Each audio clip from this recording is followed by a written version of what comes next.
Sakal Gunarnavasha Vande Guru Sri Charanaravindan.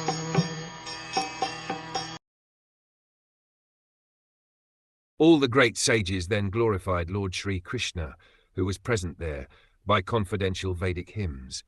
Then all of them returned to their respective hermitages, bearing always Lord Krishna within their hearts.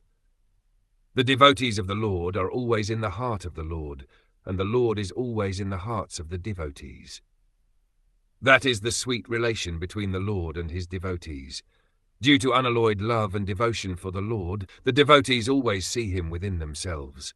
And the Lord also, although he has nothing to do and nothing to aspire to, is always busy in attending to the welfare of his devotees. For the ordinary living beings, the law of nature is there for all actions and reactions, but he is always anxious to put his devotees on the right path.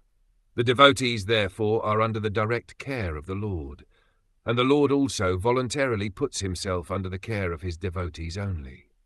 So all the sages, headed by Vyasadeva, were devotees of the Lord, and therefore they chanted the Vedic hymns after the funeral ceremony just to please the Lord, who was present there personally.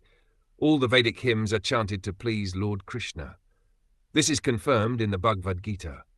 All the Vedas, Upanishads, Vedanta, etc. are seeking him only, and all hymns are for glorifying him only.